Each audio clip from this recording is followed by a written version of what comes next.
Hello students, welcome to easy math for JEE. I am Ujjwal Kaushik, your friend. जो भी students IIT JEE की preparation कर रहे हैं उनके लिए हमारा चैनल बहुत यूजफुल है। आज एक question let for f x is equal to 7 10 की power 8x plus 7 this minus 3 3 this if i1 is equal to 0 to pi by 4 f x D x and i2 is 0 to pi by 4 x f x D x, then what is 7 i1 plus 12 i2। चलिए, तो सबसे पहले अपने F x पे ध्यान देते हैं कि मेरा एफ एक्स क्या गिवन है। ठीक है, तो एफ एक्स लिख लेते हैं 7 10 की पावर 8x प्लस 7 10 की पावर 6x माइनस 3 10 की पावर 4x माइनस 3 10 की पावर 2x। अब देखो, इतनी बात तो श्योर हुई कि मुझे fx को इंटीग्रेट करना है, x fx को इंटीग्रेट करना है, तो मैं डायरेक्ट तो यहाँ पे इंटीग्रेट नहीं कर सकता। 10 की पावर 8x का मुझे कुछ नहीं पता है, 10 की पावर 6x का कुछ नहीं पता है, 4 का नहीं पता है। स्क्वायर के लिए शायद मेरे लिए इजी था, तो ये तो मुझे इमीडिएटली पता लगा कि मुझे fx में कुछ ना कुछ तो हेर फेर करनी होगी, कुछ ना कुछ तो मॉडिफिकेशन करना होगा। अब क्या करना होगा, देखो समझो। सबसे पहले हम लिखते हैं कि रिलेशन क्या होता है, sec square x minus tan square x this is equal to 1। जब भी आपको 10 की टर्म दिख जाए इंटीग्रेट करने के लिए, तो मेजॉरिटी ऑफ द टाइम हम इसी के थ्रू जाते हैं, इस आइडेंटिटी का ही यूज करते हैं। कैसे? देखो, बहुत सिंपल है। 7, अब देखो ये 10 की पावर 8x है और यहाँ पे 10 की पावर 6x है, तो मैं कुछ ये लिख सकता हूं, 10 स्क्वायर एक्स इंटू 10 की पावर 6x। कोई दिक्कत? ऐसा मैंने क्यों, यही मॉडिफिकेशन मैं क्यों कर रहा हूं, क्योंकि मैं बेसिकली कुछ 10 की पावर 6 के करीब पहुंचने की कोशिश कर रहा हूं। क्या पता आगे कुछ कैंसिल हो जाए, इसलिए मुझे ये गिवन हो। ठीक है, अब आगे लिखते हैं तो -3। ठीक है, अब 10 की पावर 4x को भी मैं 10 square X into 10 square x लिख लेता हूं। आई होप अब ये सब आपको क्लियर होगा कि मैंने यही मॉडिफिकेशन क्यों किया, क्योंकि आगे मुझे फिर से 10 स्क्वायर एक्स की टर्म गिवन है। अब देखो, 10 स्क्वायर एक्स की जगह अगर मैं सेक लिखना चाहूं तो मैं क्या लिखूंगा, तो basically sec square x minus 1 this is equal to 10 square x. ठीक है, तो 10 स्क्वायर एक्स की जगह पे ये रख देते हैं, तो f x is equal to f 10 square x की जगह पे हमने रख दिया sec square x minus 1 into में यहाँ पे आ गया 10 की पावर 6x प्लस 7 10 की पावर 6x माइनस 3। एक 10 स्क्वायर एक्स की जगह पे लिख देते हैं sec square x minus 1 into 10 square x as it is minus 3 10 square x. चलो अब अंदर मल्टीप्लाई करते हैं, तो f x is equal to, देखो मल्टीप्लाई करता हूं तो ये बना 7 सेक स्क्वायर एक्स 10 की पावर 6x माइनस 7 10 की पावर 6x प्लस 7 10 की पावर 6x। आई होप अब आपको समझ आया होगा प्लस वाली टर्म कहां से आई है। मैं हाईलाइट करता हूं, ये वाली टर्म जो थी ये लिखी है हमने, और इससे पहले बस हमने अंदर मल्टीप्लाई किया है। ठीक है, तो 7 का मल्टीप्लाई करना -7 और आगे 10 की पावर 6x भी है, तो वो भी मल्टीप्लाई हुआ। ठीक है, अब चलो -3 sec square X into 10 square x plus यहाँ पे कितना बना 3 10 स्क्वायर एक्स और माइनस का 3 10 स्क्वायर एक्स। अगेन माइनस का 3 10 स्क्वायर कौन सा है, ये वाला। कंफ्यूजन ना हो इसलिए मैं आपको ये हाईलाइट करके दिखा रहा हूं। अब आप लोग समझ गए होंगे बहुत आसानी से कि ये तो इससे कैंसिल हो गया। ठीक है, ऐसे ही 3 10 स्क्वायर से ये कैंसिल हो गया, तो मेरे पास एफ एक्स बचा क्या मॉडिफाई होके, 7 10 की पावर 6x माइनस 3 10 की पावर 2x और sec स्क्वायर एक्स मेरा चला गया बाहर। अब अगर आप लोग सोच रहे होंगे कि मैंने sec स्क्वायर एक्स को बाहर क्यों किया, तो आप सभी को पता लग गया होगा कि इंटीग्रेशन में ये हमारी मदद करता है। हम 10x को t मानेंगे और 10x का इंटीग्रेशन sec स्क्वायर एक्स, खत्म क्वेश्चन। चलो तो i1 कैलकुलेट करते हैं। सबसे पहले i1 है 0 to pi by 4 f of x D x, तो यानी कि 7 10 की पावर 6x माइनस 3 10 की पावर 2x इंटू में sec स्क्वायर एक्स dx।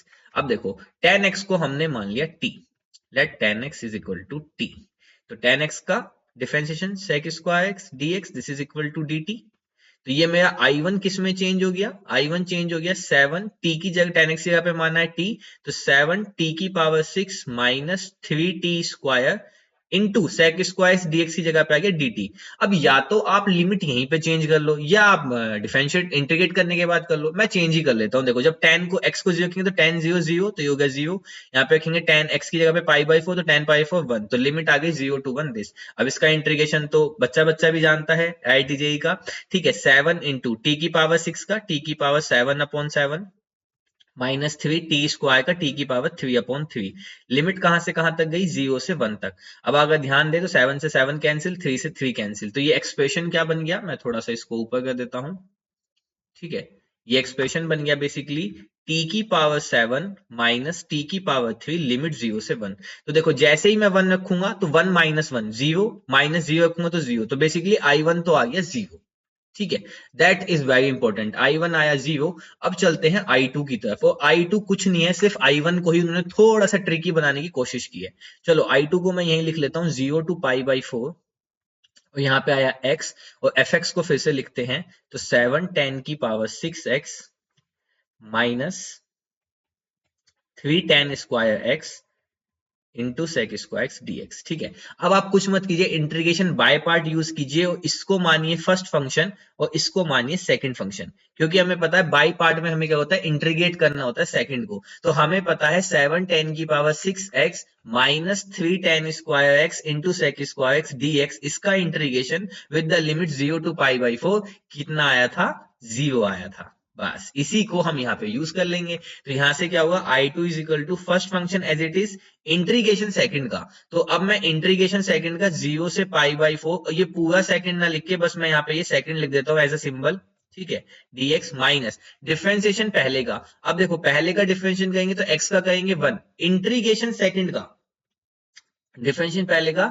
अब देखो इंटीग्रेशन सेकंड का, अब देखो ये मत करना कि यहाँ पे भी डायरेक्ट 0 कर देना, ध्यान देना यहाँ पे ये 0 जब होगा जब हम 0 से π/4 लिमिट भी पुट कर देंगे। अभी इंटीग्रेशन जो हमने सेकंड का किया था वो तो ये आया था t की पावर 7 माइनस t की पावर 3। तो अगर ये 0 से π/4 की लिमिट में है तो बेसिकली इंटीग्रेशन सेकंड का कितना आया, 10 की पावर 7x माइनस 10 की पावर 3x इंटू dx। ठीक है, अगेन आई एम एक्सप्लेनिंग कि सर 0 क्यों नहीं करना है, कभी आप जल्दी से कंफ्यूज होकर बोल दो 0 कैसे होता है। तो x इंटू ये तो हो गया 0, ये 0 कब हुआ, जब मैंने जो इंटीग्रेशन था इसमें लिमिट भी पुट कर दी थी, देखो इसलिए ये 0 हुआ। माइनस अभी हम यहाँ पे लिमिट थोड़ी पुट किए हैं, अभी तो हम इसको फिर से इंटीग्रेट करेंगे, फिर लिमिट पुट करेंगे ना, इसीलिए। तो अब इसका इंटीग्रेशन जो हमने देखा था I1 का, वो क्या आया था, बेसिकली ये आया था t की पावर 7 माइनस t की पावर 3। अगर आप दोबारा से करना चाहो तो फिर से इजी है यार, इंटीग्रेशन कर लो, 10x को t मान लो, 7t की पावर 6 माइनस 3t की पावर 2 सेक स्क्वायर j से dt, तो t की पावर 7/7, तो 10 की पावर 7 माइनस 10 की क्यूब, यही आ गया इंटीग्रेशन। अब इसको इंटीग्रेट करते हैं, इसको इंटीग्रेट करना बहुत इंटरेस्टिंग है। चलो इसको कैसे इंटीग्रेट करते हैं आइए समझाता हूं। 0 to π/4, अब मुझे पता था 10 की टर्म यहाँ पे मुझे आ गई है, तो कुछ ना कुछ तो मुझे मॉडिफिकेशन करना पड़ेगा। सबसे पहले मैंने 10 की क्यूब x को कॉमन ले लिया, तो ये बन गया 10 की power 4x minus 1 into D x. पहला वाला तो ये 0 ही हो गया, तो यहाँ पे आ गया बस माइनस का 0 से π/4 10 की 3x। अब देखो यहाँ पे मैं यूज करता हूँ a square minus b square, तो a प्लस बी, तो यानी कि 10 स्क्वायर x प्लस 1, और यहाँ पे आया 10 स्क्वायर x माइनस 1, और इनटू में आ गया आपका dx। ठीक है, अब देखो कितना इजी है। अगर मैं sec स्क्वायर x देखूं, sec स्क्वायर x क्या होता है, 1 प्लस 10 स्क्वायर x, तो ये जो मेरा 1 प्लस 10 स्क्वायर x है, इसकी जगह पे मैं sec स्क्वायर x लिख सकता हूँ। तो I2 कितना आ गया, माइनस 0 से π/4, यहाँ पे हो गया 10 की cube x, 1 plus 10 square x, यहाँ पे आ गया sec स्क्वायर x, और साथ में आ गया 10 स्क्वायर x माइनस 1 dx। अब आप फिर से समझ गए होंगे ऐसा मैंने क्यों किया, वही 10x को फिर से t मान लेते हैं।